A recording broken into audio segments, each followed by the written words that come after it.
So the author said, the attributes are not him nor other than him. The attributes of Allah are not him nor other than him. Meaning, the attributes of Allah are not him and they're not someone else or something else other than him. An-Nasafi, the theologian, the Imam of Islamic theology of Kalam, Aqidah, as opposed to the one who does tafsir and some others who are also called Nasafi. Imam An-Nasafi, the theologian, said, وَلَهُ صِفَاتٌ أَزَلِيَّةٌ قَائِمَةٌ بِذَاتِهِ وَهِيَ لَا هُوَ وَلَا غَيْرُهُ. He has eternal attributes of his self. And they are not him, nor are they other than him.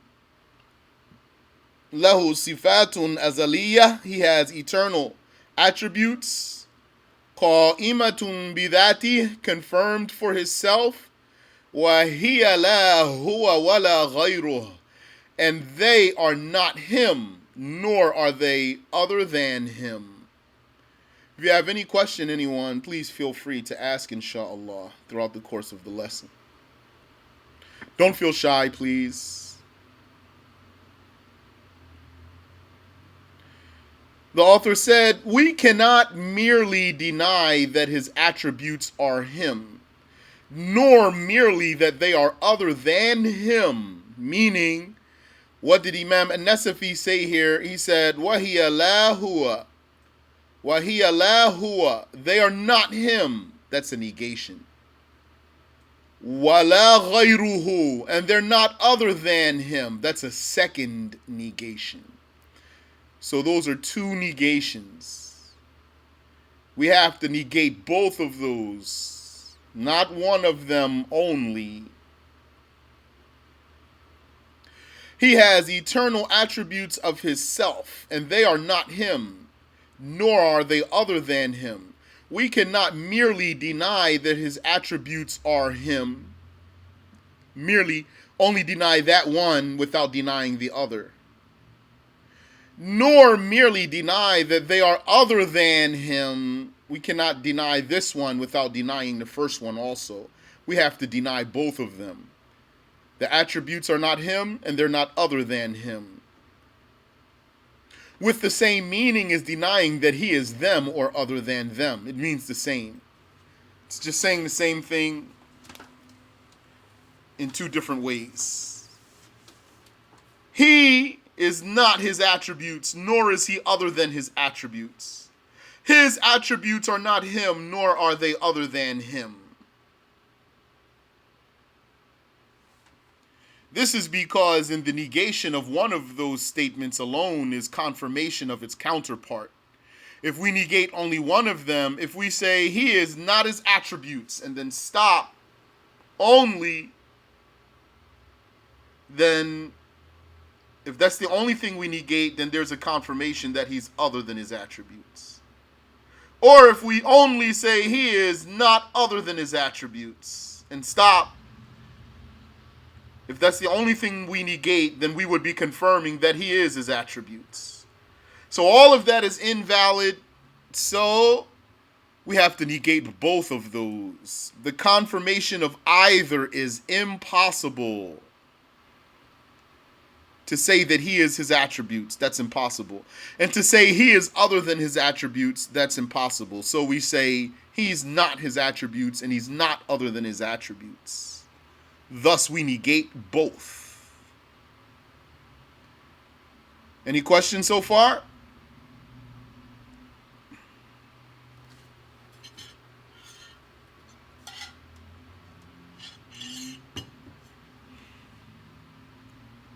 Az-Zarkashi said, some have objected to the Ash'aris for saying that his attributes are not him nor other than him. So Imam Az-Zarkashi, he wants to present some people's argument against us for what we have negated. Some have objected to the Ash'aris, that's us, and the majority of Muslims, and with them are the Maturidis, like Imam An-Nasafi himself. This Imam An-Nasafi, he's a Maturidi, and he's saying that. So it's not just the Ash'aris. The Ash'aris and the Maturidis. But Az-Zarkashi said, some have objected to the Ash'aris for saying that his attributes are not him, nor other than him. They said about the Ash'aris, they have fallen into explicit contradiction. They are blatantly contradicting themselves, saying that his attributes are not him, nor are they other than him. Are they silly? This is the talk of him who does not know the reality of two different things, meaning whoever objected to us for these two negations, that he is not his attributes, nor is he other than his attributes, whoever objected to us for saying that is the one who does not know the reality of two different things. Had he known what two different things are, had he understood that properly, he would not object to us in what we are saying. What are two different things? What's the reality of, quote unquote, two different things? Two different things, which is when it is valid for one of the two to depart the other in time, place, existence, or non-existence. How do you determine that two things are two different things? How do you determine, rather, let's say it this way. How do you determine two different things? You consider four things: time, place, existence, and non-existence. If it is valid that these two would depart each other in any of those ways, in any of those aspects, if it's valid that they would depart each other in time, that one would exist at one time and not the other, or in place, one would exist at one place and not the other, or existence, one would exist and not the other, or non-existence, one would not exist but the other would, then those are two different things. So can we say that about the attributes of Allah? No, we cannot. Can we say that Allah would exist but his attributes do not exist? No, we cannot say that. Or that his attributes exist but he does not exist? No, we cannot say that.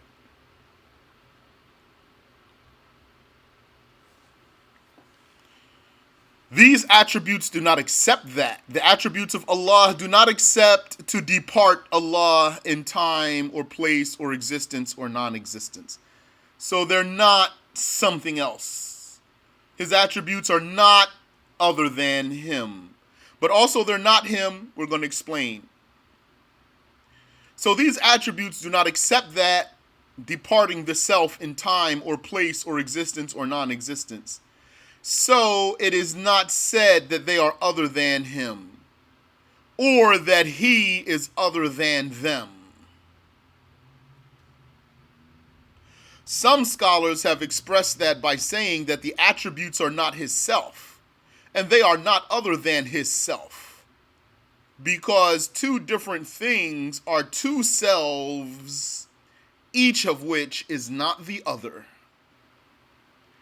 So, even though the attributes of Allah Ta'ala, like knowledge, power, will, sight, hearing, and speech, and life, even though these attributes have a meaning that is more than the self, that means what you understand from those attributes is more than what you understand from a self, meaning when you say life, you don't just understand a self, you understand something more than that. When you say knowledge, you don't just understand a self, you understand something more than that. So even though the attributes have a meaning that is more than what's understood from the self, they are not different from the self according to that meaning of departure in time or place or existence or non-existence. Our opponents in this case, which are going to be the Mu'tazila and possibly philosophers, but in particular the Mu'tazila, are the ones who are going to argue with us here. If they said, had he been attributed with knowledge, had Allah had knowledge, for example, knowledge is only an example, it would be either him or part of him or other than him. That's their argument. If they argued, had Allah had knowledge, then that knowledge would be him, or it would be other than him, or it would be part of him. That's their claim. They're missing something, though, as you'll see. So that's false. It would either be this or this or this. That's their argument. That's false. It is said to them, you have mentioned three options, that it would either be him or part of him or other than him. So let's look at their three options that they gave us. 1, it is impossible for the knowledge to be him, because it is impossible for knowledge to be knowledgeable. Isn't he knowledgeable? Yes. So if the knowledge were him, then the knowledge would be knowledgeable. And it's impossible that knowledge would be knowledgeable. And if the power were him, then the power would be powerful because he is powerful. And it's impossible that power is powerful by definition of these words. The impossibility that I'm talking about is based on the definition of these words. Because knowledgeable means the one who has knowledge. So knowledge is not knowledgeable. The one who has knowledge is knowledgeable. And likewise, powerful means the one who has power. So power is not powerful. And like that for the rest. Why knowledge can't be knowledgeable? Because if knowledge could be knowledgeable, then that will lead to a beginningless chain of knowledge having knowledge. If that knowledge could have knowledge, then that knowledge could have knowledge, and then that knowledge could have knowledge, and then that knowledge could have knowledge. And then you could keep going backwards forever without stopping, and that's impossible.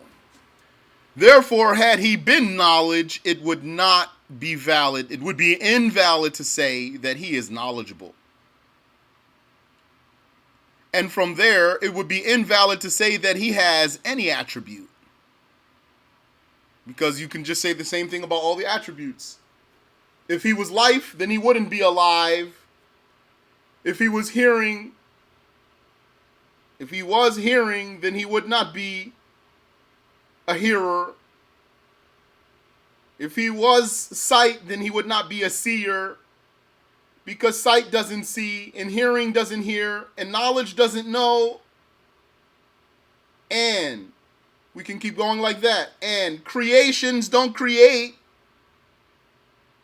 And motion doesn't move.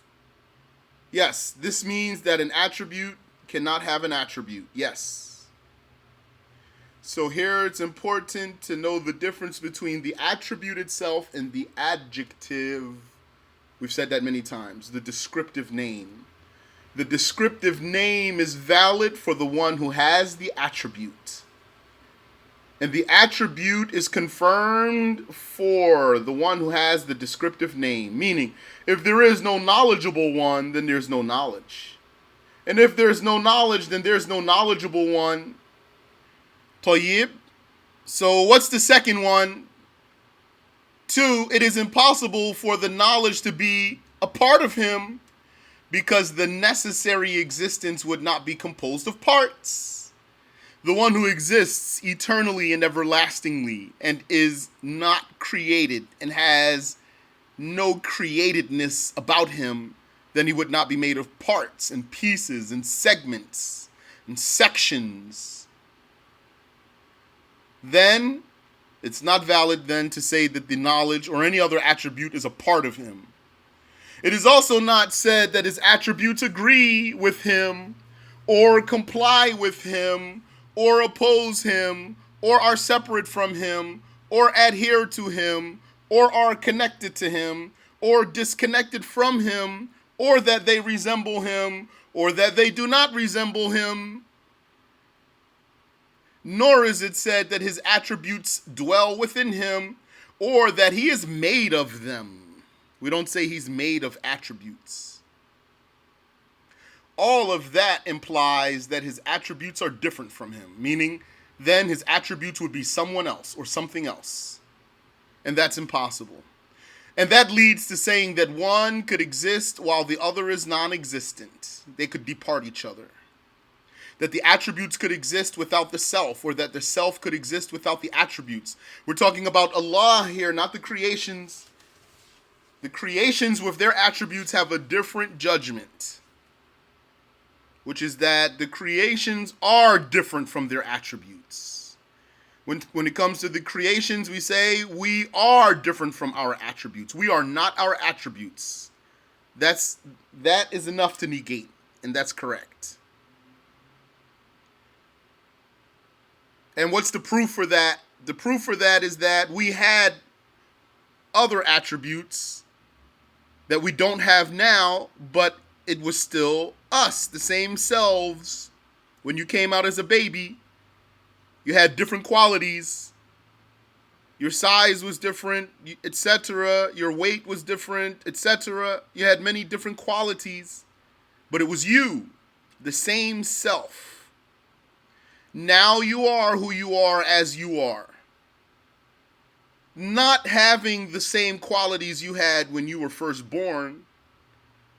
So then your attributes as a creation are other than you, because it's valid that they would depart you.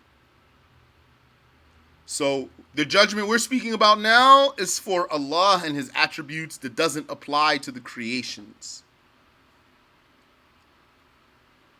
What must be said is that they are attributes of his. They are confirmed for him and unique to him without being parts or dwelling within him.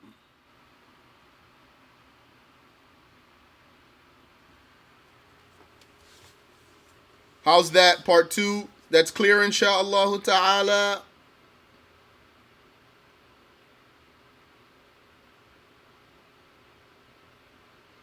Tayyib. Now, what's the third thing they said? 3, we respond to their third option. It is impossible to be other than him, because it is impossible that the knowledge depart the self, as we said already. So, quick look again. What was their argument? If they said, had he been attributed with knowledge, for example, or any other attribute, it would either be him, or part of him, or other than him. So we answered all 3 of those. Yet it is necessary that he have knowledge, or else he would be ignorant. And that's impossible. So your claim is false, we say to that opponent. And there's a 4th option that they didn't mention. They only said 3 things. What's the 4th option? It's the one we said, his attribute is not him nor other than him.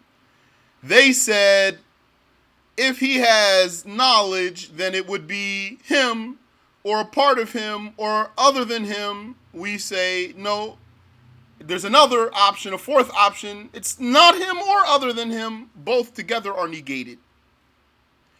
To say that he is his attributes leads to 2 fallacies.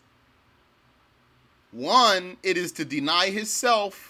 To say that he is his attributes denies his self, because a self is not an attribute. So if he is his attributes, yani if he is knowledge, then there's no self, because knowledge is not a self, an attribute is not a self, and a self is not an attribute. So to say that he is his attributes is a denial of his self.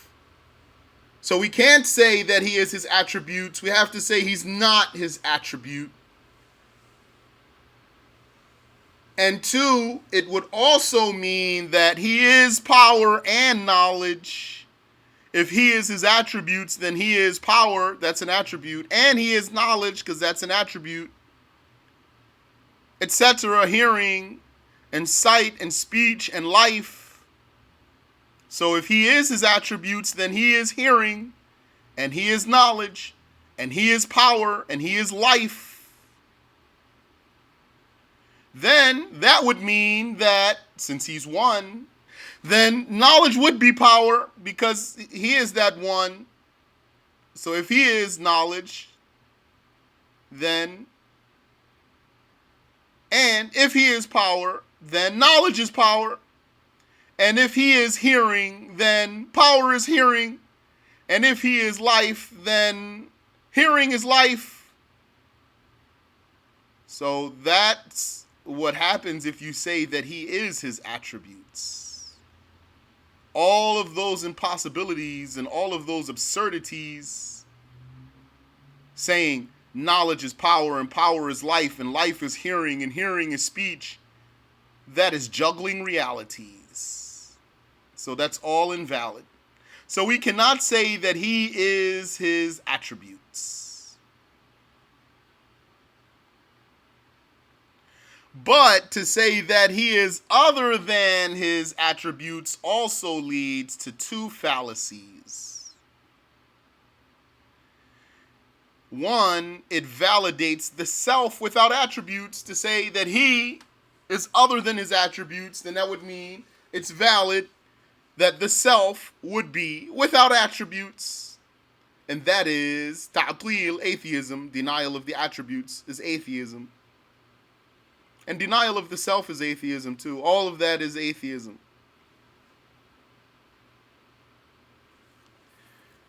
And two, if they were other than him, different from his self, they would be fleeting, temporary qualities like the attributes of the creations. That's our judgment as creations. We are different from our attributes.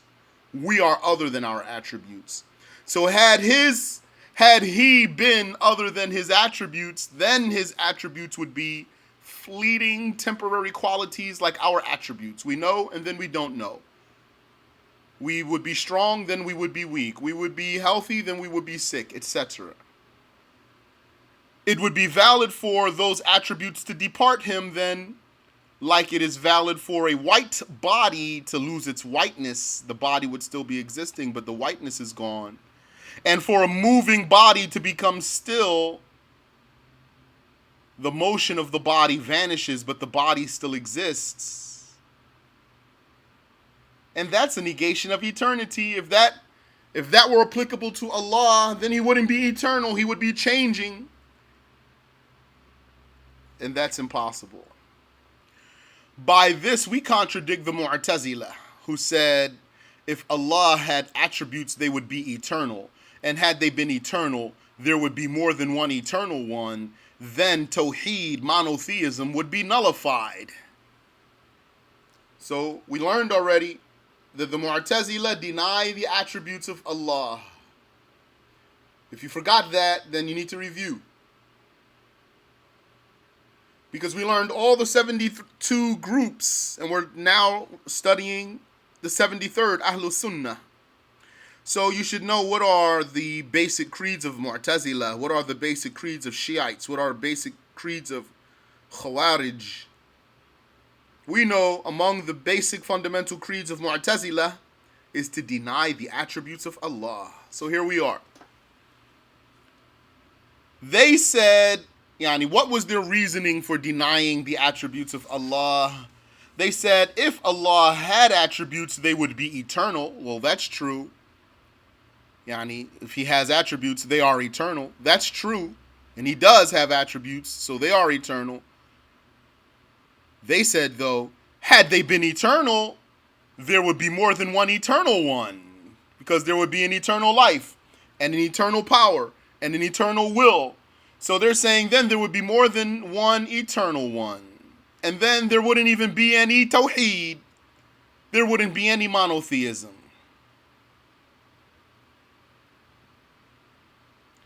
And this is why they say, those Mu'tazila, that Allah exists without attributes of the self. So what do they say? They say Allah is one, not resembling anything, not needing anything, having no beginning, and he has no attributes. Just that what we said, that's what they confirmed. They said because if he had attributes, then they would have to be eternal. Then there would be more than one eternal one. What's the problem here? The problem here is that they are believing that his attributes are other than him. By believing that his attributes are other than him, that led them to deny his attributes.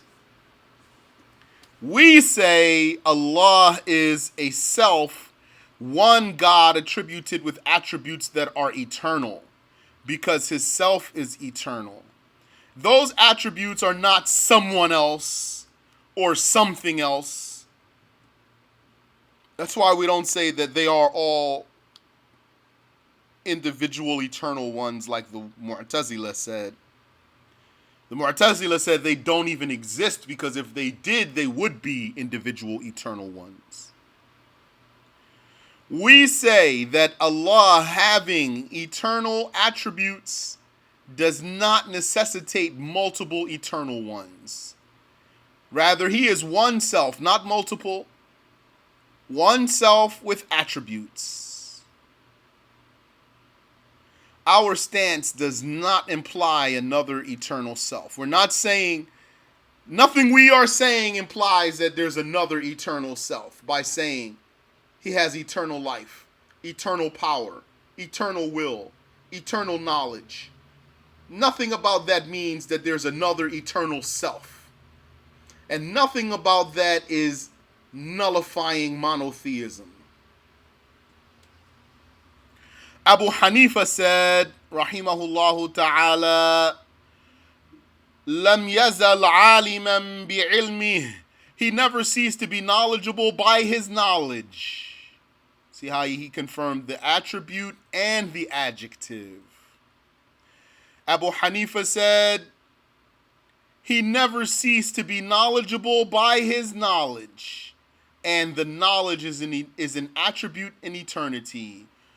وَالْعِلْمُ صِفَةٌ فِي الْأَزَلِ. And the knowledge is an attribute in eternity. وَقَادِرًا بِقُدْرَتِهِ وَالْقُدْرَةُ صِفَةٌ فِي الْأَزَلِ. And powerful by his power. And the power is an attribute in eternity. وَمُتَكَلِّمًا بِكَلَامِهِ وَالْكَلَامُ صِفَةٌ فِي الْأَزَلِ. And a speaker by his speech. And the speech is an attribute in eternity. وَخَالِقًا بِتَخْلِيقِهِ وَالتَّخْلِيقُ صِفَةٌ فِي الْأَزَلِ. And a creator by his creating, and creating is an attribute in eternity. Though this particular sentence here, if you've studied well, you know that the Maturidis and the Ash'aris have slight difference here. This is the words of Abu Hanifa.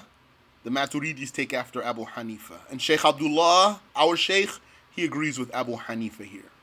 Another time we'll go into what's going on here. But I'm just reminding you. So what did Abu Hanifa say? He said, وَخَالِقًا بِتَخْلِيقِهِ وَالتَّخْلِيقُ صِفَةٌ فِي الْأَزَلِ.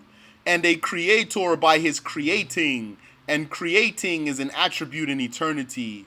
وَفَاعِلًا بِفِعْلِهِ وَالْفِعْلُ صِفَةٌ فِي الْأَزَلِ. And he is a doer by his doing, and doing, or acting, is an attribute in eternity.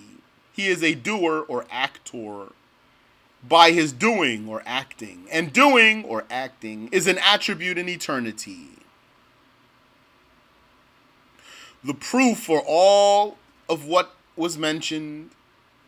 Where's the proof? We said a lot. Where's the proof? Where's the ayah? Where's the hadith? It is the hadith of the Prophet sallallahu alaihi wasallam. كان الله ولم يكن شيء غيره. Allah was existing eternally, and there was nothing other than him. This hadith confirms his attributes and negates them being different from him. How does this hadith confirm his attributes? Because it confirms that he existed. Then by necessity he has attributes. Not to mention the rest of the hadith. وَكَانَ عَرْشُهُ عَلَى الْمَاءِ, and his arsh was over the water. He created the water and he created the arsh. Then if he created, that means he has an attribute. كَانَ اللَّهُ وَلَمْ يَكُنْ شَيْءٌ غَيْرُهُ, Allah was and there was nothing other than him. وَكَانَ عَرْشُهُ عَلَى الْمَاءِ, and his arsh was over the water. Meaning he created that arsh and he created that water.